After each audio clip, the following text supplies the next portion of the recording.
5 মিনিটের মধ্যে সব কাভার করতে হইব। এগুলো মিষ্টি অনেক। টোটাল 18 লাখ টাকা আমি এখানে হিসাব করে দিলাম, ঠিক আছে? তো যাদের বাজেট 17 লাখ বা 18 লাখ তারা শর্টকাট অল্প খরচের মধ্যে সব কিছু শেষ করে দেন হচ্ছে আপনারা আসতে পারেন। এর কম হলে 15 লাখ টাকা হলে আপনি তাহলে ইনস্টিটিউট অ্যাপ্লাই করেন, যেগুলো হিসেবেই কম। আসতে পারবেন এটা বলবো না, আসতে পারবেন।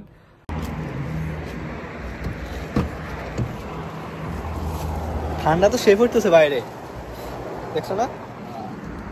বাইরে ঠান্ডা সে পড়তেছে। ওকে, কি নিবে? হ্যাঁ, বাইরে থেকে কি নিবে? বলছে কি হলো? আমার কিছু কেনাকাটা করতে হইব। চলো। ওকে, তোমার ভ্যাকেশন শুরু হয়েছে না? হ্যাঁ, তোমার ভার্সিটি ভ্যাকেশন দেয়নি? দিলে দিব, না দিলে না, আমি নিতে যাই না। আমার তো কালে থেকে শুরু, 20 দিন। তোমার শুরু মানে আমারও শুরু। সব ইউনিভার্সিটি এক লাগি। তো তাই তোমার যদি শুরু হয় তাহলে তুমি করবে নাকি? লেগে অবশ্যই করবা, ফুল টাইম না। আমি তাহলে হুদাই 2 সপ্তাহ প্যারা দিতেছি। হ্যাঁ, প্যারা হিলা হয়নি, সবার তো শুরু হইব, সব পার্সেন্টেজে মোটামুটি। হয়তো তোমার একদিন আগে বা পরে এরকম। আমার তো কালে থেকে শুরু, অনেকে শুরু হয়ে গেছে 22 তারিখ থেকে। তো ভালোই মাশাআল্লাহ। সুইনবানে মনে হয় কালকে থেকে শুরু হয়েছে মনে হয়। আর আমি কালকে থেকে শুরু ভ্যাকেশন। 20 দিন দিবে, 20 দিনে তোমার যা ইনকাম করতে পারো ভাই।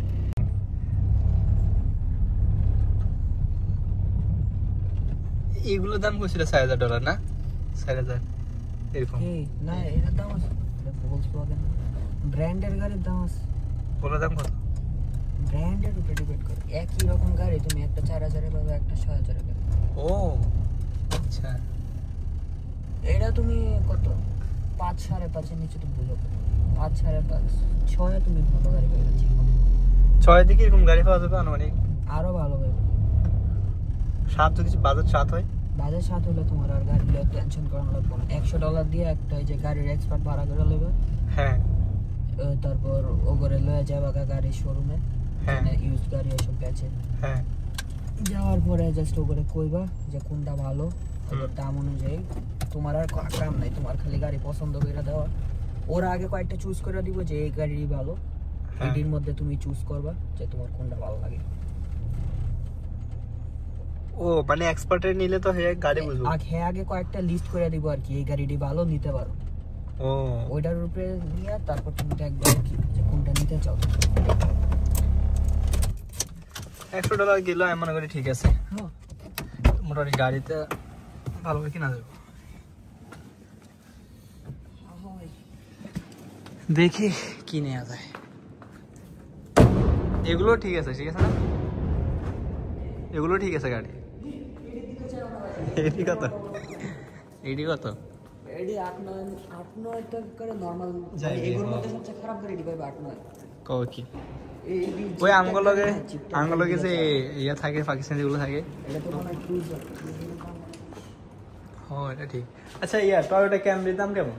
হ্যাঁ, ক্যামরি জিনিসটা তো আমি হিসাব করো।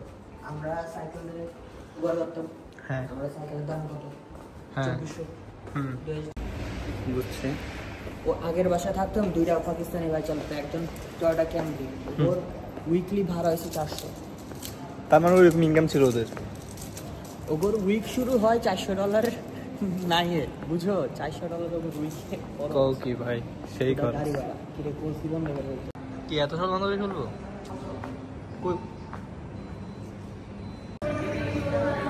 আচ্ছা 5 মিনিট দিছে না?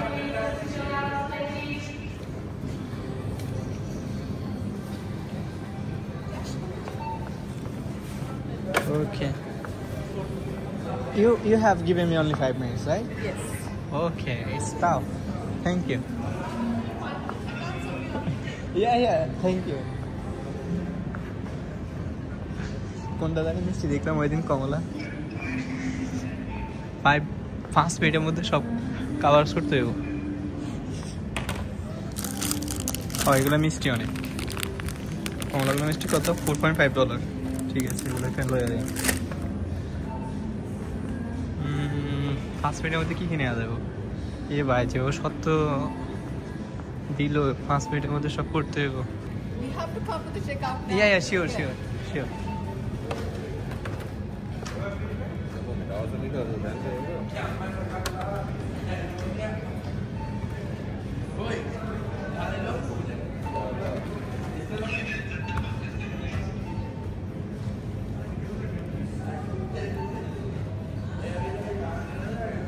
ওকে আর কি নেওয়া যায় সময়তেই মেট দিছে কি নেওয়া যায় first okay let's say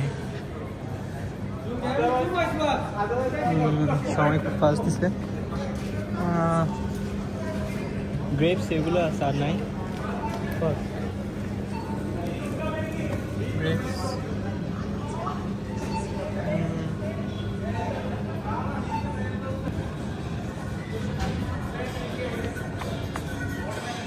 Okay, thank you, bro.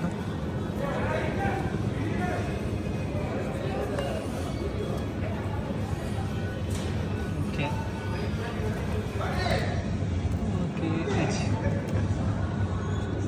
Okay, এটার দাম হচ্ছে কত $3.5 $50 yeah done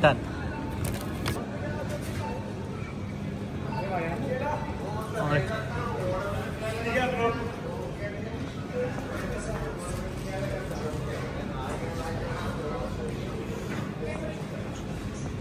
okay card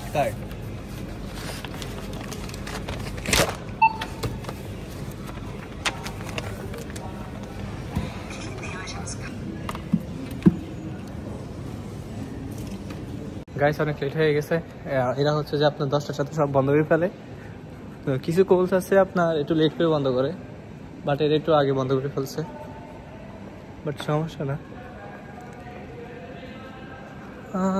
কই জানো কোথা ওকে এখানে হ্যাঁ আমি জাস্ট কিছু ফ্রুটস নেওয়ার জন্য আসছিলাম ওকে তো হে তো এখানে তুমি আমার কাছে চলে এসো কেমনি আমি তো তোমার খেয়াল করি না ঠাস করে কিনেছিলে হ্যাঁ এই কোন সব ইন্ডিয়ান দেখছো সবগুলো ইন্ডিয়ান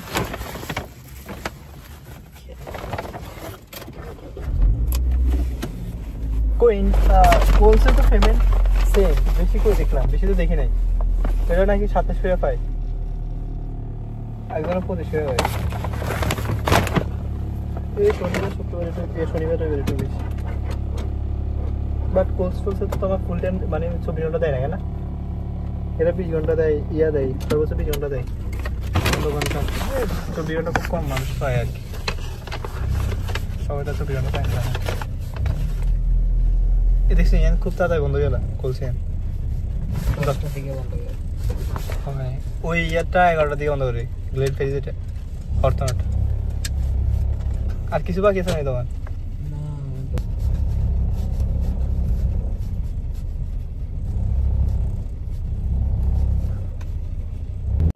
হ্যালো আসসালামু আলাইকুম গাইস আশা করি সবাই আল্লাহর রহমতে ভালো আছেন আপনারা অনেকে কমেন্ট করছিলেন মেসেজ করছিলেন পেজে যে ভাই আমাদের স্বল্প বাজেটে আমরা কেউ অস্ট্রেলিয়া আসবো প্রশ্নটা করছেন বেশিরভাগ সেই প্রশ্নটা হচ্ছে যে ভাইয়া আমাদের তো বাজেট কম তাহলে আমরা কেউ অস্ট্রেলিয়াতে আসবো অল্প বাজেটে যেহেতু আমাদের 15 লাখ বা 17 লাখ টাকা আমাদের বাজেট তো আজকে আমি ক্লিয়ার করে দিব যে আপনাদের যদি 15 লাখ অথবা 17 লাখ অথবা 18 লাখ টাকা যদি বাজেট থাকে সেক্ষেত্রে আপনারা কেউ অস্ট্রেলিয়াতে আসবেন সেটা আমি বলে দিচ্ছি অনেকে আমাকে এটাও কমেন্ট করে যে ভাই আমার তো আইএলটিএস স্কোর 6.5 থাকে 7 থাকে ফিটি স্কোর ভালো থাকে কিন্তু সব ঠিকঠাক থাকলেও বাজেটের সাথে আমার মিলতেছে না বাজেটের কারণে আমি এগোতে পারছি না তো এই ক্ষেত্রে আপনি একটা ভালো একটা সলিউশন দেন যেটা হচ্ছে আমরা মিডল ক্লাস যারা আমরা যাতে অস্ট্রেলিয়াতে আসতে পারি স্টুডেন্টের সাথে আপনার বাজেট যদি 15 থেকে 17 লাখ বা 18 লাখ হয়ে থাকে এক্ষেত্রে হচ্ছে আপনি কিছু ইউনিভার্সিটি চুজ করতে হবে যেগুলো টিউশন ফি কম যেমন মারাডোক ইউনিভার্সিটি আছে ভিক্টোরিয়া ইউনিভার্সিটি আছে তারপর সাউথ ডারউইন ইউনিভার্সিটি একটু টিউশন ফি বেশি অত কম না বাট ভিক্টোরিয়াতে একটু কম মারাডোকে একটু কম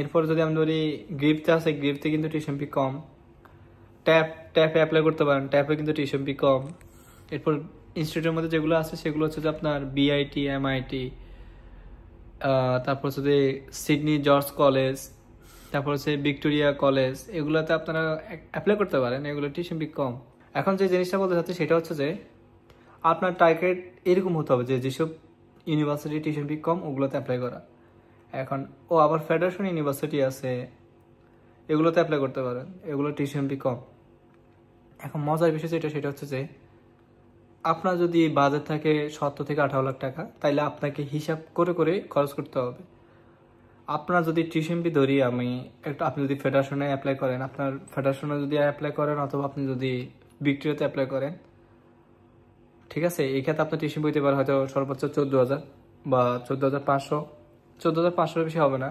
আপনার হেলথ ইন্স্যুরেন্স সব কিছু মিলিয়ে আপনার $15,000 আসবে। তো $15,000 যদি বাংলাদেশি টাকা কনভার্ট করলে মোটামুটি 12 লাখ টাকার মতো আসে। তো আপনার ধরেন 12 লাখ টাকা এখানে গেছে। এরপর হচ্ছে যে আপনার ওই যে ব্যাংকে টাকা রাখবেন বা ব্যাংক থেকে যে দিয়ে দেখাবেন অন্যান্য জিনিস, এগুলোতে ধরেন 2 লাখ টাকার মতো খরচ গেল, 12-14 লাখ এখানে শেষ। এরপরে আপনার 1 লাখ টাকা ধরেন আমি আপনার টিকিট ধরলাম, কত 15 লাখ টাকা। এরপর যে 3 লাখ টাকা ওই 1 টাকার মধ্যে সারতে হবে, 1 লাখ টাকার মধ্যে টিকিট একদম সারিয়ে ফেলতে হবে। 1 লাখ যাবে না, 67 বা 68 অথবা 70-80 যাবে যদি চাইনা সাউদার্নে আসে, এর বেশি যায় না। যদি অন্য এয়ারলাইন্স দিয়ে আসে তাহলে একটু খরচ বেশি যাবে। আমার সাজেশন থাকবে চাইনাতে আসার জন্য, কারণ চাইনাতে লাগেজ একটু বেশি নেওয়া যায়, জিনিসপত্র একটু জার্নি একটু লং টাইম বাট আমি প্রেফার করি চাইনাতে আসার জন্য, যদি খরচ বাঁচাতে চান আপনি অথবা আপনার জিনিসপত্র বেশি নিতে চান। এইগুলো কত আপনার 15 লাখ টাকা এখানে গেছে। আর থাকবে ধরেন 3 লাখ বা 2 লাখ টাকা আছে, ধরেন 3 লাখ টাকা আছে আপনার 18 লাখ বাজেট হইলে, আপনি 2 লাখ টাকা অস্ট্রেলিয়া আসার সময় নিয়ে আসবেন, মানে এটারে কনভার্ট করে আনবেন, কারেন্সি নিয়ে আসবেন অস্ট্রেলিয়ার। IHR অর্ডার নেন আপনি IHR অর্ডার আনতে পারেন অথবা 3,000 অর্ডার আনতে পারেন, এটা আপনার উইশ। তো আরেকটা জিনিস, আপনার 1 লাখ টাকার মধ্যে তো এখানে 1 লাখ টাকা থাকে, হ্যাঁ, ওইখানে 15 আর এখানে 2 লাখ, যেটা আপনি অস্ট্রেলিয়াতে আনবেন 17 লাখ ওইখানে গেছে। আপনার যে 1 লাখ টাকা থাকবে ওই 1 লাখের মধ্যে আপনার কাগজপত্র তৈরি করতে হয়তো সর্বোচ্চ 40,000 টাকা যাবে, এর বেশি যাবে না। আর বাকি 60,000 টাকা দিয়ে আপনি শর্টকাট কোনো কোর্স শিখে আসবেন অথবা ড্রাইভিং লাইসেন্স করে আসবেন, ড্রাইভিং শিখে আসবেন, বাকি 60,000 টাকা দিয়ে ওটা করে আসবেন। টোটাল 18 লাখ টাকা আমি এখানে হিসাব করে দিলাম, ঠিক আছে। তো যাদের বাজেট 17 লাখ বা 18 লাখ তারা শর্টকাট অল্প খরচের মধ্যে সবকিছু শেষ করে দেন হচ্ছে আপনারা আসতে পারেন। এর কম হলে 15 লাখ টাকা হলে আপনি তাহলে ইনস্টিটিউট অ্যাপ্লাই করেন, যেগুলো টিসিপি কম, আসতে পারবেন, এটা বলবো না, আসতে পারবেন। তবে আপনাকে চেষ্টা করতে হবে, আপনাকে খুঁজে বের করতে হবে যে কোন ইউনিভার্সিটি বা কোন ইনস্টিটিউট, কোন কলেজ টিউশন ফি কম, ওগুলোতে অ্যাপ্লাই করে। এখন অনেকে প্রশ্ন করেন যে এটা যে ভাইয়া ভিসা রেশিও কি খারাপ কিনা, বা আমি যদি অ্যাপ্লাই করি ভিসা হবে কিনা। দেখেন, বিষয়টা হচ্ছে আপনার ডকুমেন্টসের উপর, আপনার লাখের উপর। এমনও দেখা গেছে যারা টপ নোস ইউনিভার্সিটিতে অ্যাপ্লাই করে তারাও রিজেক্ট খায়, যারা আবার একদম লেভেল 3 ইউনিভার্সিটিতে অ্যাপ্লাই করে তারাও ভিসা পায়। এখন পুরোটা হচ্ছে আপনার ভাগ্যের উপর, আপনার ডকুমেন্টসের উপর। সো এত কিছু চিন্তা না করে রিস্ক একটা নিয়ে নেওয়া সবচেয়ে বেটার। লাইফে আপনার যা লেখা আছে কপালে ওইটাই হবে। এখন এত কিছু চিন্তা করে তো আপনার মানে কোনো কিছু হবে না, যদি আপনি এত কিছু চিন্তা করেন যে হ্যাঁ হবে কিনা, হবে না, হবে কিনা। এখন এত কিছু চিন্তা করলে তো হবে না, আপনি যদি চিন্তা করেন যে আমার বিষয় হবে কি হবে না, এত কিছু চিন্তা করে আপনি রিস্ক একটা নিয়ে নেন, বাকিটা আল্লাহ ভরসা।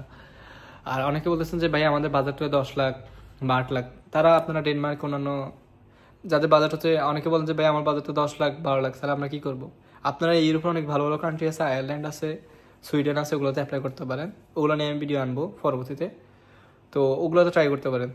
সো বসে থাকার দরকার নাই, যাদের আইএলটিএস স্কোর ভালো বা পিটি স্কোর ভালো, অবশ্যই আপনারা যে দেশে সুযোগ পান চলে যান, পরে দরকার হলে এদিকে চলে আসবেন, মুভ করে আসবেন, UK, USA, অস্ট্রেলিয়া, যেদিকে আসতে মন চলে আসতে পারেন পরে ক্রেডিট ট্রান্সফার করে। এখন যে মেইন পয়েন্টটা বলবো সেটা হচ্ছে যে যারা অস্ট্রেলিয়াতে আসতেছেন বা আসবেন, যাদের বাসা খুঁজতে সমস্যা, তারা আমাকে নক দিতে পারেন যদি আপনারা বাসা না পেয়ে থাকেন। যদি আত্মীয়ের মাধ্যমে বা ফ্রেন্ড সার্কেলের মধ্যে বাসা পেয়ে যান তাহলে ঠিক আছে। যাদের অস্ট্রেলিয়াতে একদম কেউ নাই বাসা খুঁজে দেওয়ার মতো, যে একদম নতুন, তারা আমাকে পেজে নক করতে পারে, আমি আপনাদেরকে বাসা খুঁজতে হেল্প করবো বা বাসা খুঁজে দিব। আর যদি আপনারা খুঁজতে পারেন ভালো। আর জবের ক্ষেত্রে যে জিনিসটা বলবো, যারা অস্ট্রেলিয়াতে নতুন আসবেন, এখানে আসার পরে বসে থাকার দরকার নাই, যে মন চাইবে ঘোরার জন্য ওদিক ঘুরবেন সেদিক ঘুরবেন, দরকার নাই ঘোরাঘুরির। আইসার মতো অ্যাপ্লাই শুরু করে দেবেন। আসার মাত্র যদি আপনি অ্যাপ্লাই শুরু করে দেন তাহলে আপনি তাড়াতাড়ি জব পেয়ে যাবেন, আপনার লং টাইম আপনাকে বসে থাকা লাগবে না। তো সবাই ভালো থাকেন, দেখা হবে নেক্সট কোনো ভিডিওতে। আর কী ধরনের ভিডিও আছেন অবশ্যই কমেন্ট করে জানাবেন। আর অবশ্যই ইউটিউব চ্যানেলটা সাবস্ক্রাইব করবেন, পেজটা ফলো দিয়ে রাখবেন। দেখা হবে নতুন কোনো এক ভিডিওতে। আল্লাহ হাফেজ, আসসালামু আলাইকুম।